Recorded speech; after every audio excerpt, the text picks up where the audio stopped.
Good morning. Ancient spiritual practices have sustained the people of God for centuries through times of war, pestilence and need.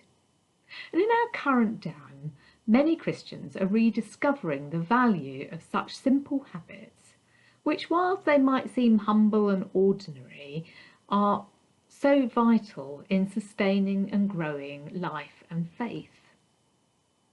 One of the habits that I try to practice is using a form of prayer at the end of the day that's based on the ancient practice of the examen.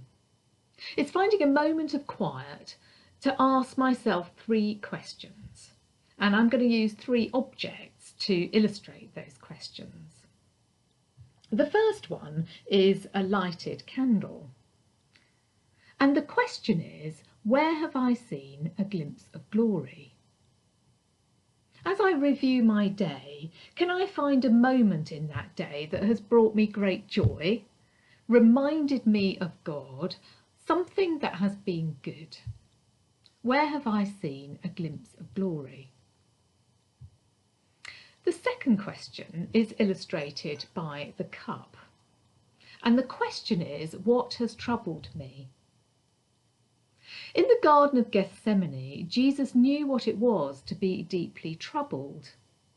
Of course, it was symbolised in him being offered that bitter cup. I can review my day and think about how I have felt. That might have been anger or fear or confusion. This is not an invitation to feel bad about those things.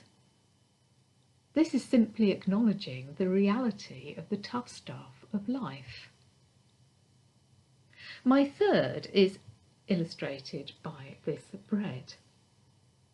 And the question is, what one thing do I hope from tomorrow?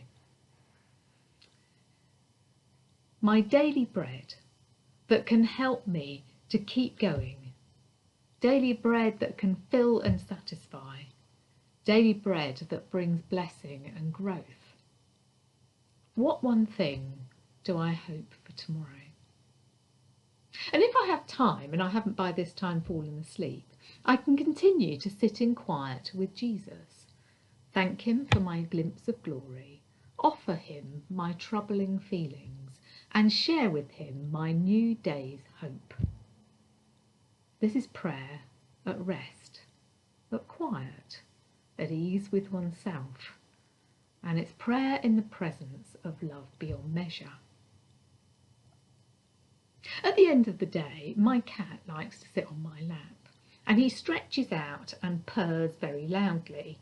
He clearly gets a great deal of pleasure from this experience, but of course the reality is that I do too. I really enjoy it. And I realise that this is a bit like my examen prayer. I'm sitting with God at the end of the day, and it's not only good for me, but in some way it brings pleasure to God too. And now I think of prayer as simply keeping company with God, and I commend it to you as food for the journey, manna in the wilderness, and our daily bread. Where have I seen a glimpse of glory? What has troubled me? What one thing do I hope from tomorrow?